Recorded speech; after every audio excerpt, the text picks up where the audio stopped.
سب ساتھی درود شریف پڑھ لیں۔ اللہم صلی اللہ علیہ وسلم۔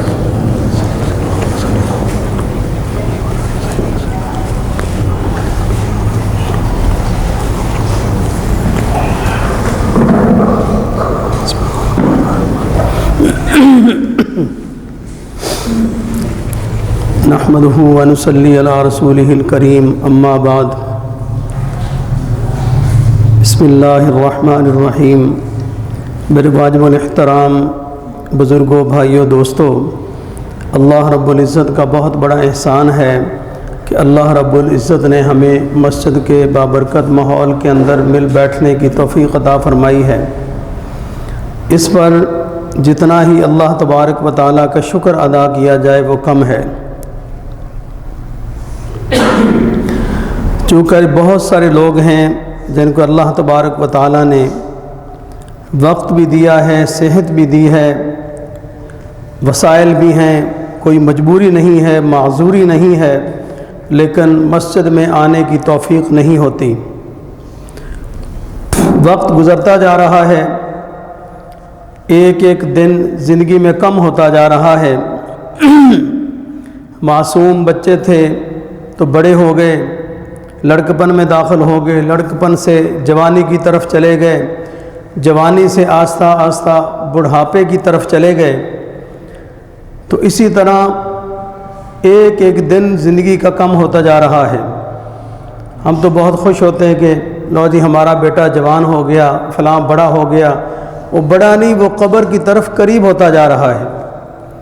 تو اس لیے جو وقت بھی آئے اللہ تبارک و تعالیٰ کی یاد کے اندر ہمیں گزارنا چاہیے، اور جو اللہ تبارک و تعالیٰ نے فرائض ہم پر فرض کیے ہیں ان فرائض کو 100% ادا کرنا چاہیے۔ جس طرح نماز فرض ہے، روزہ فرض ہے، حج اللہ توفیق دے فرض ہو جائے تو وہ ادا کریں، زکوٰۃ فرض ہو اللہ توفیق دیں تو زکوٰۃ ادا کریں۔ تو یہ بہت بڑی سعادت ہے، بہت بڑی عبادت ہے، اللہ تبارک و تعالیٰ کی نعمت ہے کہ زندگی کے اندر جو مختصر ترین زندگی ہے، چند لمحات ہیں، وہ ہم اللہ تبارک و تعالیٰ کے نام پر دیں، اللہ کے گھر میں گزاریں، فرائض کو ادا کریں۔ آج میں جو مجلس ذکر ہماری ہے اس میں بہت اہم موضوع کی طرف آنا چاہتا ہوں، جو بہت اہم موضوع ہے، جس کو ہم نے بہت سارے لوگوں نے کیا ہم سب نے چھوڑ رکھا ہے۔ یہ موضوع کیا ہے کہ جس عمل کو زمین و آسمان کا نور کہا گیا، کون سا موضوع ہے کہ جس عمل کو زمین اور آسمان کا نور کہا گیا ہے، یہ وہ عبادت ہے جو ساری عبادات کا خلاصہ ہے۔ جو میں آج عرض کرنے جا رہا ہوں کہ کون سی عبادت ہے، ساری عبادات کا خلاصہ ہے۔ اس شخص کو انتہائی خوش نصیب قرار دیا گیا ہے کہ جو اس عمل کو کثرت سے کرتا ہے۔ اس شخص کو انتہائی خوش نصیب قرار دیا گیا ہے جو اس عمل کو کثرت سے کرتا ہے۔ وہ کون سا عمل ہے؟ اس سے مراد دعا ہے۔ کیا ہے؟ دعا ہے۔ آج ہم نے دعا کو مانگنا چھوڑ دیا ہے۔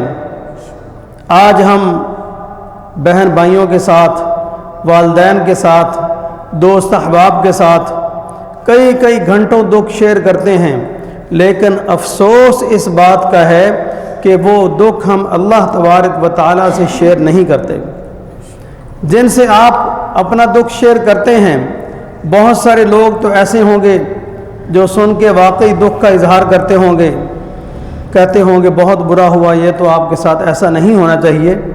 اور بعض لوگ ایسے ہوتے ہیں جو حسد کے مارے ہوتے ہیں، حسد، بغض رکھتے ہیں، وہ اندر سے خوش ہو رہے ہوتے ہیں کہ بہت اچھا ہوا، تمہارے ساتھ ایسا ہی ہونا چاہیے تھا۔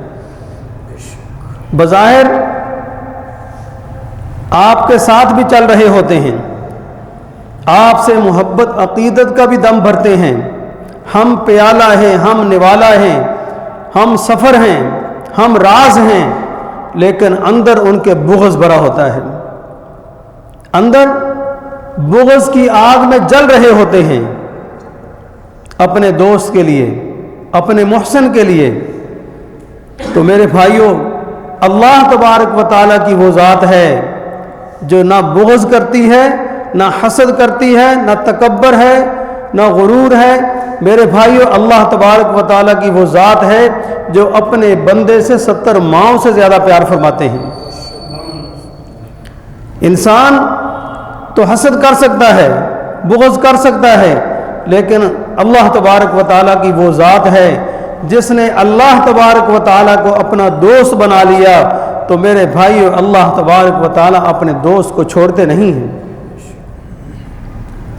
ہم اللہ سے نہیں مانگتے، دعا نہیں کرتے۔ میرے بھائیو، ایک بڑا عجیب واقعہ ہے۔ حضرت امام بخاری رحمہ اللہ تعالی وہ ہستی ہے کہ جس نے بخاری شریف سب سے بڑی حدیث شریف کی کتاب لکھی، احادیث کا ذخیرہ جمع کیا۔ جب وہ پیدا ہوئے تو پیدائشی نابینا تھے۔ کیا تھے؟ نابینا تھے، بینا نہیں تھے، ان کو نظر نہیں آتا تھا، بلائنڈ تھے۔ لیکن یہ دعا ایسی اللہ تبارک و تعالیٰ کی نعمت ہے، ان کی ماں 5 سال تک اللہ تبارک و تعالیٰ سے رو رو کر دعا کرتی رہی۔ کتنے سال تک؟ 5 سال تک، کہ یا اللہ میرے بیٹے کو آنکھیں عطا فرما دے، میرے بیٹے کو آنکھیں عطا فرما دے، میرے بیٹے کو آنکھیں عطا فرما دے۔ اور 1-2 دن نہیں، 3 دن نہیں، کتنے سال؟ 5 سال تک وہ ماں دعا کرتی رہی کہ یا اللہ میرے بیٹے کو بینائی عطا فرما دے۔ 5 سال کے بعد آخر اللہ تبارک و تعالیٰ کی رحمت جوش میں آئی اور اس اماں کی دعا قبول ہوئی، تو امام بخاری رحمہ اللہ تعالی تاریخ لکھتی ہے کہ اللہ تبارک و تعالیٰ نے بینا فرما دیا۔ کہاں نابینا تھے، دعا سے بینا فرما دیا۔ آج ہم کتنے بدقسمت ہیں، کتنے محروم ہیں۔ ہم نہیں، بہت سارے لوگ جو دعا نہیں مانگتے، حالانکہ دعا مغز ہے، عبادت کا مغز۔ حدیث شریف میں آتا ہے، جناب نبی علیہ الصلوۃ والسلام نے ارشاد فرمایا کہ دعا کیا ہے؟ عبادت کا مغز ہے۔ اس کی یوں مثال لے لیں کہ جیسے ایک مزدور مزدوری کرتا ہے سارا دن، مزدوری کر کر کے شام کو تھکا ہارا، اس نے پسینہ بھی بہایا، جسم کو توڑ موڑ کے رکھ دیا مزدوری نے، اور شام کو بغیر مزدوری لیے اپنے مالک کو اللہ حافظ کر کے گھر چلا جائے، اس کو لوگ کیا کہیں گے؟ کہیں گے یہ بیوقوف ہے۔ کیا کہیں گے؟ کہ یہ بیوقوف ہے، سارا دن مزدوری کرتا رہا، اینٹیں اٹھائیں، گارا بنایا، اور گارا جناب اوپر مستری کو پکڑایا، یا اینٹیں پتھر توڑتا رہا، سریا توڑتا رہا، مزدوری کرتا رہا، شام کو بغیر مزدوری کے گھر چلا گیا، بچوں کی روٹی چھوڑ کر چلا گیا۔ اس کو لوگ کیا کہیں گے؟ کہ یہ بیوقوف ہے، اس میں عقل نہیں ہے۔ تو میرے بھائیوں، جب ہم عبادت کرتے ہیں تو عبادت کرنے کے بعد اس کا مغز کیا ہے؟ دعا ہے۔ جیسے امام بخاری رحمہ اللہ تعالی کی والدہ دعا مانگ کے اللہ کو منا لیا۔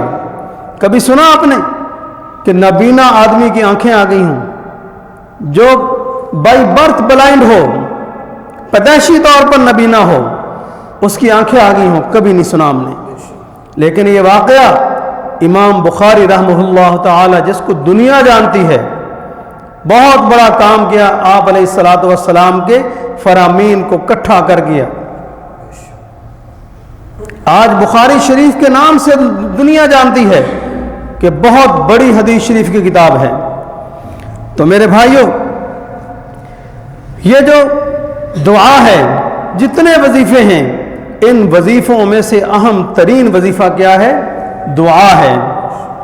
کیا ہے؟ دعا ہے۔ آپ علیہ الصلوۃ والسلام کا زندگی کا معمول رہا ہے کہ آپ علیہ الصلوۃ والسلام ہمیشہ ہر موقع پر دعا مانگا کرتے تھے۔ کیا کرتے تھے؟ ہر موقع پر دعا فرمایا کرتے تھے۔ آج ہم نماز پڑھتے ہیں، سمیت میرے اٹھ کے بھاگ جاتے، دعا کے مانگنے کا معمول نہیں ہے۔ روزہ رکھتے ہیں، افطاری کے وقت